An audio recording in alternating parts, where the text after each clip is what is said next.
Good afternoon, everyone, and welcome back to this session. My name is Katia al-Kaisi. For the ones who were not in the previous session, I'm founder and CEO of Education House Finland. I'm talking to you from Dubai.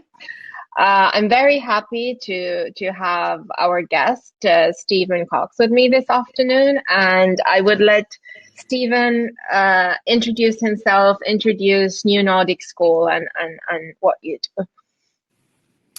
Thank you, Katia. I'm very honoured to be here today and to be part of the event. My name is Stephen Cox. I'm the Chief Education Officer for New Nordic School, which is based in Espoo in Finland, but I'm actually based here in Dubai in the UAE, where I've been in the Middle East region for 14 years now, working in all aspects of education, large private organisations, at senior level, more recently for my own company, which got me interested in working for the Finnish government, which got me interested in Finnish education, on exporting education to the region, and I immersed myself into Finnish education, so it's now great to work with New Nordic School for the past year and a half.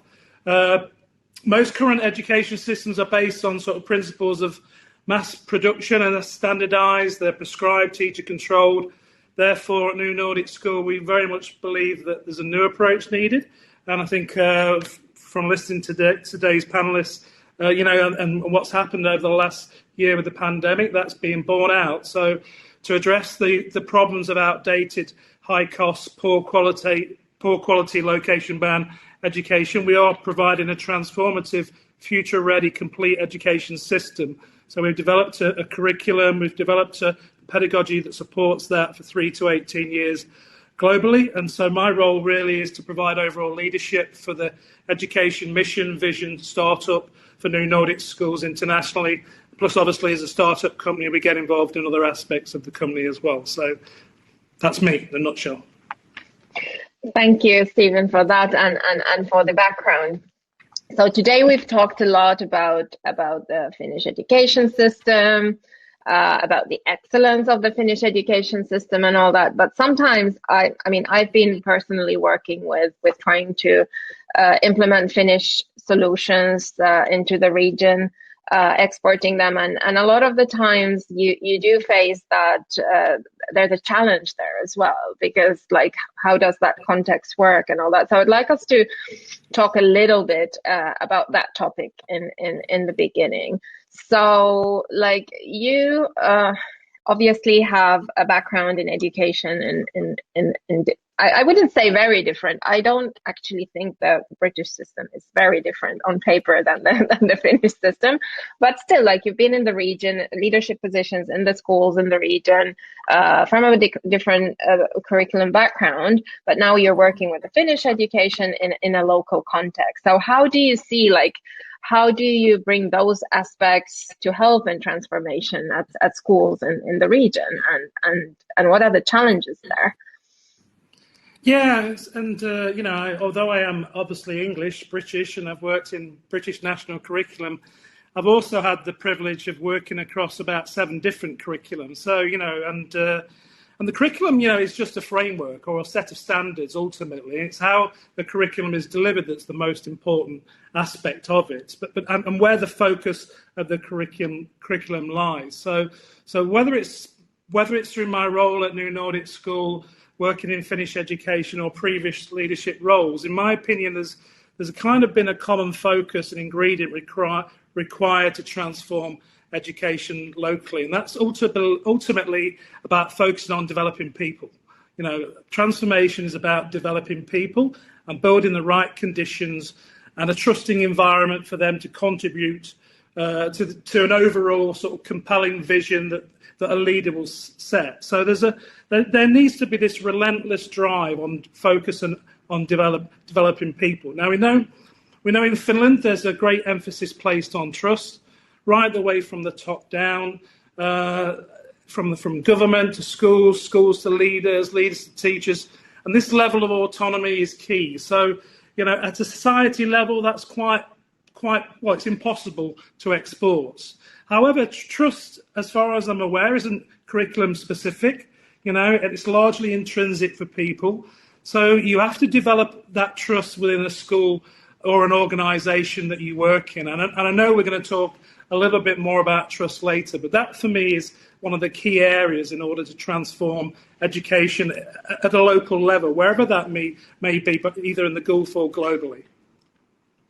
And yeah, definitely, like as you said, the leadership skills, the pedagogical skills, and all that there. But also, I always like, if I'm asked about, oh, does this like math solution support this curriculum math or whatever, like in the end, math is math. I don't think like 3+2 in the UK is very much different than Finland, right? So like even the academic skills and the subjects are very similar as well.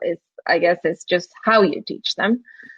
Yeah, well, I think the main problem that we're facing is that we have this kind of academics obsession focus to get the grade A, and ultimately, so a lot of curriculum are geared towards that. So, and we're working with, a number of curriculums, whether it be British, Indian, and ultimately we're mapping our standards against those curriculums, but ultimately, again, it comes back to how you deliver the maths, how you deliver the science, etc. So I think this is where the different features of a curriculum come in. So if we look at, for example, the Finnish curriculum, if we look at the transversal competencies, so if you take them from Finland and then try and adapt them at an international level, then you've got the kind of core competencies that all students are going to need in the future, and how you might deliver that through kind of an interdisciplinary learning model, for example. So it gives real sort of purpose to learning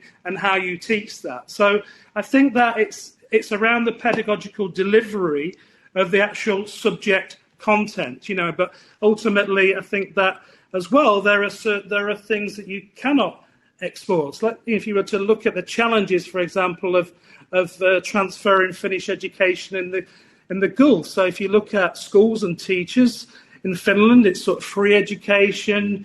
It's about well-trained teachers. It's about respect. It's about this sort of smart teaching environments. A lot of autonomy. In here, we've got private education for a start. We've got a whole need to market your schools. We've got a whole need of external accountability, national agenda items, local culture, Arabic, Islamic, for example. And then if we look at students and parents, in Finland, it's mainly Finnish. Schools start at around 7, shorter hours. There's a small amount of homework, whereas here we've got international sort of global curriculum. We've got mandatory hours that you have to teach, mandatory holidays, teacher training, and parental expectations because they're paying for an education. So, I think that when you sort of strip that away, you sort of have to ask the question, what is remaining?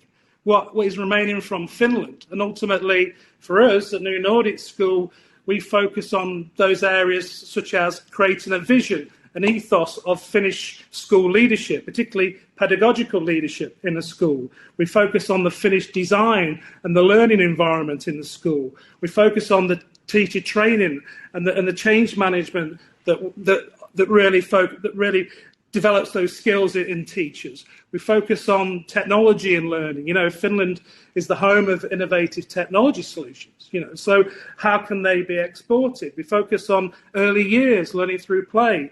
And so this localized transformation of learning, of creating this culture and ethos within one environment, but also not necessarily exporting Finnish teachers from Finland, but also then having this mixture of Finnish and local teachers as well. So you build capacity for the school to improve, but also it's giving back something to the community and to the country ultimately.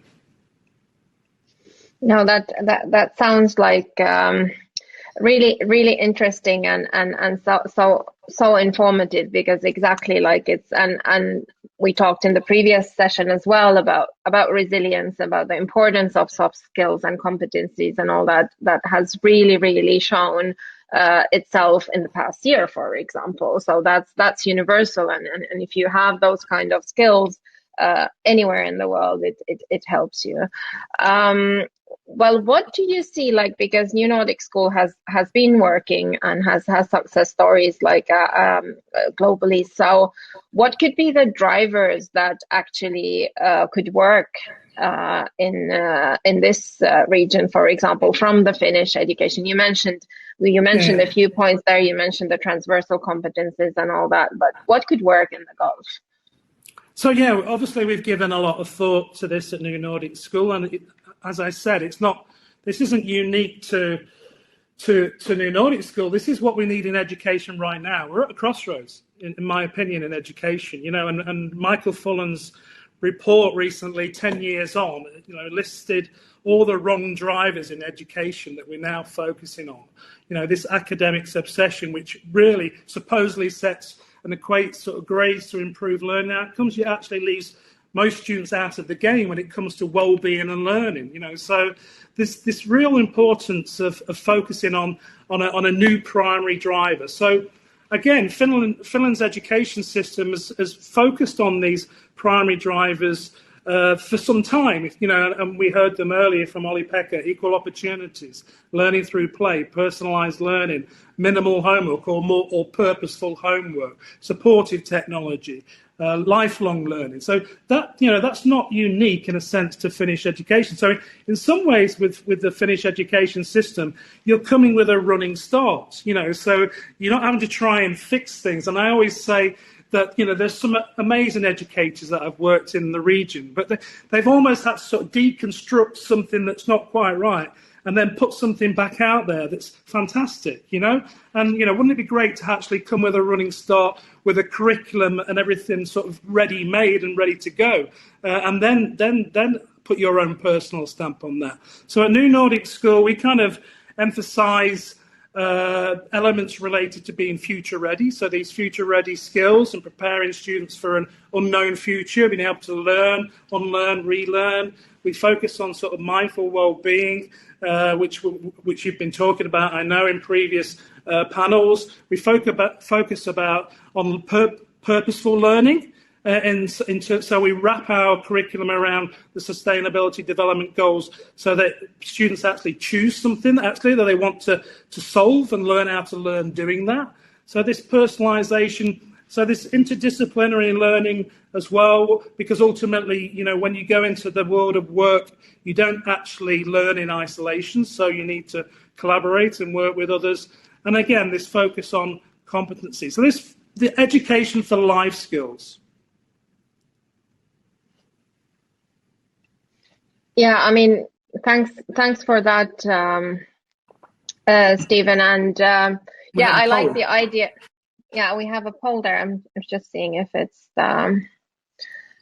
yes. What aspects of I think I think we could the audience could answer the poll as we go with the discussion. I mean, Stephen already mentioned some aspects about trust. We will cover that a little bit later on, but it would be good to get the voice from the audience. And we're looking at the aspects. Oh, sorry, I'm looking at a wrong one here. Yeah.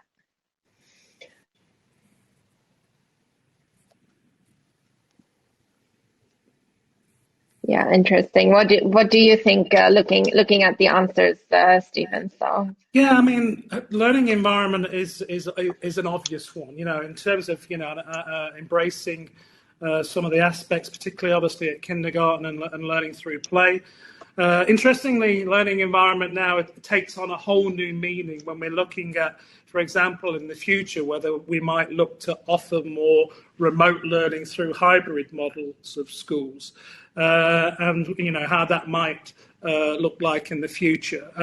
Pedagogy is interesting. Curriculum, I can understand that being least, because ultimately certainly in the UAE you need to have approved curriculum, and ultimately as well there's still this massive paradigm shift of the need for students to get the qualification, go to university, and ultimately a competency-based curriculum doesn't lend itself to that.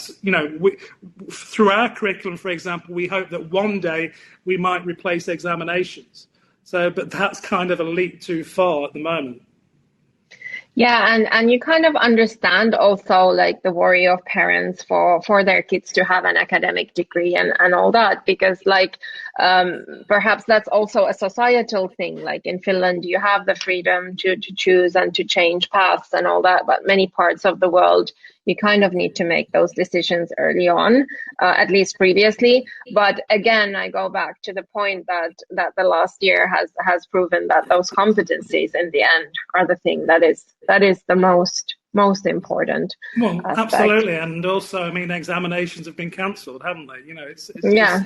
it's like, so what is important, you know, at this moment in time, and I think this is a really good opportunity now to reimagine our education system and ultimately strive to work to a new one. And I think there is this movement internationally being led actually by Gulf private schools who are doing amazing stuff for this change. Okay, so just moving ahead a little bit and maybe reflecting on the poll that it says like the learning environments is seen as the most important one, but then on the other hand, we're talking about distance learning, we're talking about hybrid learning, and that will most probably continue. This we're getting towards a brighter times, but we don't know what's going to happen. This has definitely showed us that it can, some pandemic can happen very quickly, but also like how is technology seen? You mentioned one of the aspects of Finnish education being technology and digitally driven as well. So how do you see technology playing a role here? Well, it has to.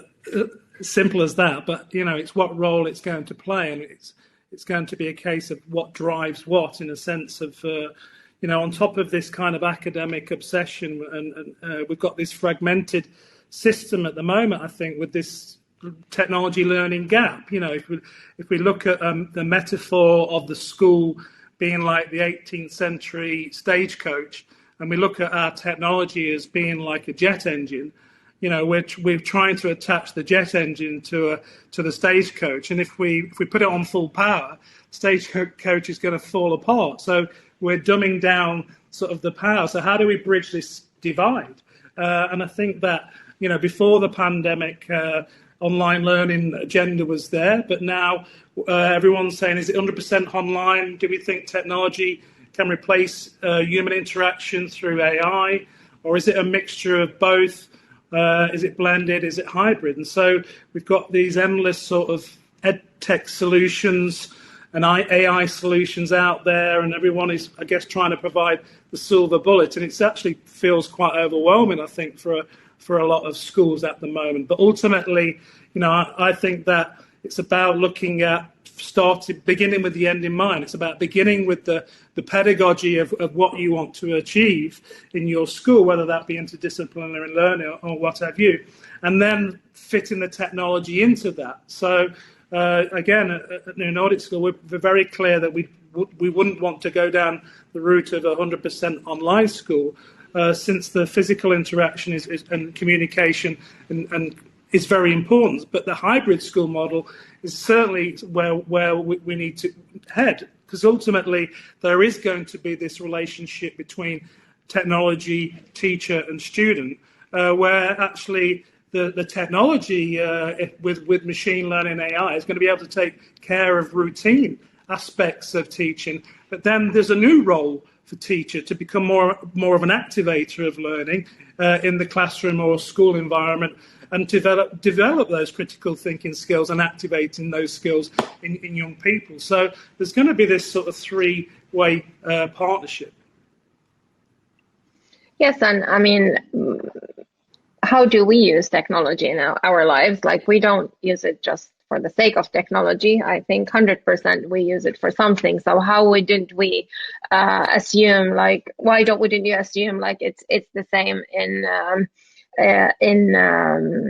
education and for students as well? Well, exactly. And Katia, if you think about where the world of work is going now, you know, we're now saying that a lot of companies are going to stick with a hybrid model of learning, you know, and ultimately work from home and remote learning. So if that's the case in the future, then don't we want the the students in schools to have those skills to be able to do that and start teaching them in that environment now, so that they're ready to go into the workforce. So I think it's going to be very important.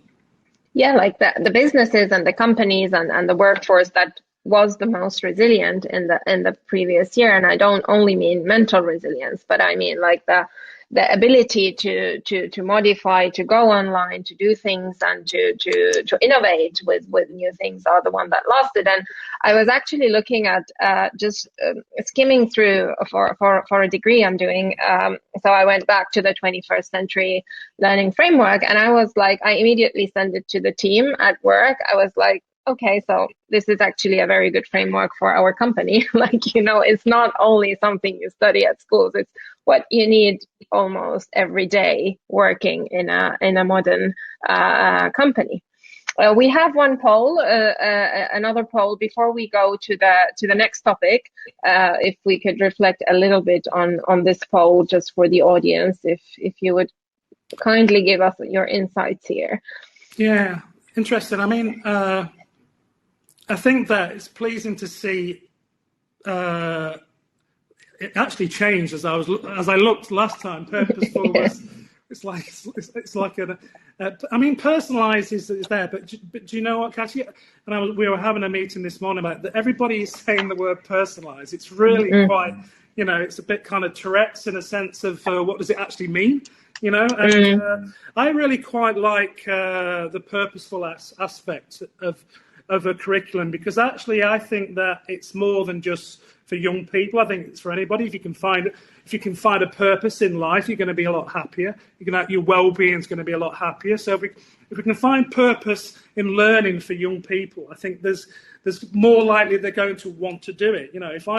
If I'm, for example, wanting to lose some weight because it's January or something like that after a heavy holiday period, I'm more likely to go on and do it if there's a purpose, for example, to live longer for my family or what have you. So that intrinsic drive, I think, is really important. So that's good to see. I think they're all very important aspects. Yeah.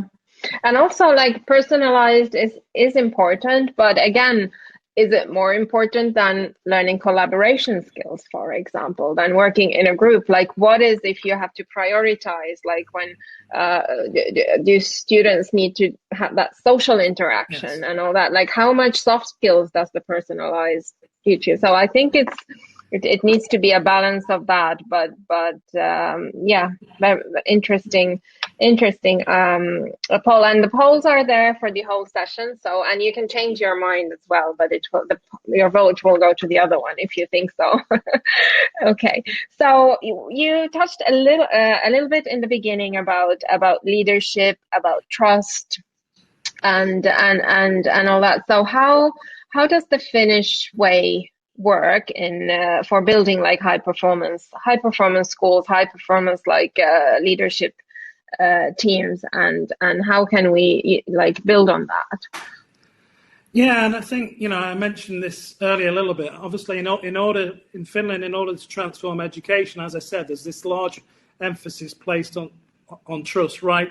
For every stakeholder, every single level, from government to schools, right the way down to a classroom. So, I think that it'd be quite a challenge for us in society to change the whole society. So the focus for us and as a company, and also for schools, is to develop trust within the organisation you work in. So, and as I said, the good news is that trust is largely intrinsic for people.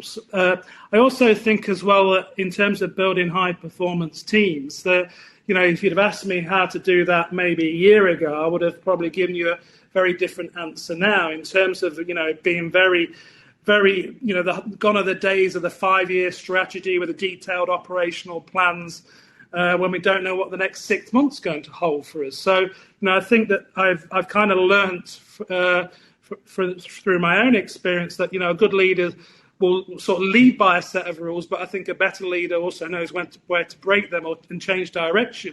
So this kind of well-being has been at the forefront of a high-performance culture. So I think those are sort of main elements that help to build high performance teams. But I think that there's these external factors. If we look at the UAE, for example, we've got the external factors of inspection and external reviews, which are very good, and they give a very good, strong sense of purpose, and they can be used very positively to drive schools forward and improve schools. However, sometimes I see schools solely sort of working on the external review, and that's driving their activities in the school rather than the other way around. So doing things in the school that are actually going to validate an external inspection. So this kind of trust, I think, and autonomy begins right the way from school owner and leadership down. And it's about how you can communicate that as a leader. Yes, I mean, I guess it goes. This is about exactly whether it's inspections, whether it's exams for students and all that. Like I once faced a situation where I was told, yes, that the students are learning math, but they're not scoring well in the standardized test. So like it was a bit of a paradox now, because is it the test or is it the math? So yeah. We have another poll on about maybe we could reflect a little bit on this one, and then we could go and take a few questions from the audience. So please post your questions if you haven't in the questions tab, and Stephen will have a look at them in the next few minutes. But interesting answer. Yeah. So sounds like a lot of people in the audience have got, a very good culture to build trust, and ultimately, I think that really creates, a nice environment to be able to embrace some of the ideas that the panelists may be sharing today. So that's positive, I think. I think both, for example, from Dubai and Sharjah perspective, it was mentioned that the past year has brought the community together, and also from the Finnish perspective that you had to focus on the core, you had to focus on what's actually important and take everything else away, and I think that also reflects here. So we've kind of. The year has humbled us, and we have to work together. Yeah, I think a leader can get there quicker, perhaps on their own, but in order for things to carry on and be sustained, you've got to take other people with you. It's as simple as that, and that is harder. It takes longer, but ultimately, that's how we're going to sustain those improvements in a school, sort of in the future. Very good. So perhaps we could look at some of the questions questions from the audience, going back to the learning environment. So, and talking about students of determination, as we call them in the UAE, or students of special needs. I think you can see the question as well, Stephen. So how to make schools accessible? How does it work in Finland? And I would assume this is for students with like physical yeah, I mean, and again, one of the key aspects of Finnish education is this inclusivity. So this is kind of like it's very interesting actually working in a Finnish environment, Finnish culture in a sense, and Finnish is that we don't really necessarily talk about special needs or people. It's just everybody's included. Everybody has a right to education, so it's just kind of accepted, and that's what happens, and provision is made, and it's not like a separate topic to discuss. So very much the learning environments and curriculum access and resources that support that are very much designed to support all students, really. Yeah, and I think in general, like architecture in Finland, not only in schools, is very inclusive. Like and it's not only for the special needs cases, but even for like mothers with trolleys, or fathers, parents with trolleys, with everything. So all places, all supermarkets, everywhere has to be actually accessible, and schools are just one of them. Question about new Nordic schools. So, how many are there? Where do you work? So yeah, we are operational in several countries. We have a focus on India, the Middle East and Southeast Asia predominantly, but also we have projects happening now in the UK, in the US, in France. And as I said, I think what was resonated with Olli-Pekka's speech this earlier was that we are really trying to change an education system. So although we're called New Nordic School, we're offering a full education system, so a curriculum, pedagogy, and a smart learning platform that supports that, and then localizing that for wherever we may go, because we feel that really it's time for change now in education, and ultimately somebody's got to do that. So why not us? Thank you. And if you want to look at adopting Finnish solution at your schools, what steps do you need to take? I might answer to that. I think the best place to look at Finnish solutions is Education Finland website. It's the official National Agency for Education's website that lists tens of Finnish solutions, and they are actually available here in one of the lounges, I think, in the networking. If not, just go to and we will be sending this information afterwards. And actually they have an exhibitor booth, so if you look at the top of the screen, there is booth and there is Education Finland, and there you can speak to them, and they represent a vast body of Finnish solutions. Stephen will be available after this session live also in a networking in a speakers lounge. You can speak to him directly after this as well. And I think Mario also mentioned she will be at the EF booth to chat for the questions. Yeah, Mario is from the National Agency for Education. There's a couple of questions in the chat as well, since we have 3 minutes left. So in these changing times, what are some of the effective ways to build high trust with the staff and parent community?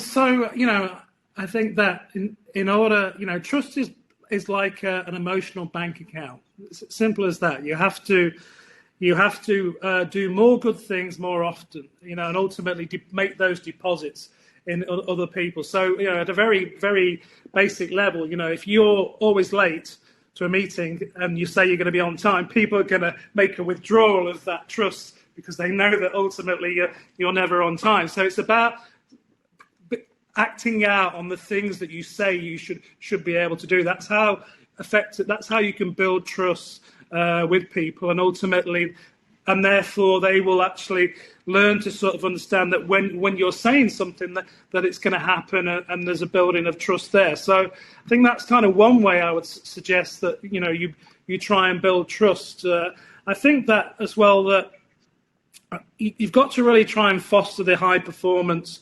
around really getting everybody to understand exactly what their role is and their contribution is as part of the overall common vision and goal. So everybody is playing a role, everybody feels included, and ultimately that includes the parents as well. In order to build trust in parents, then ultimately they have a role in their son or daughter's learning as well. So this sort of notion of building trust is not something that happens overnight, but ultimately I think it's over a period of time, and ultimately that's kind of what I've come to learn.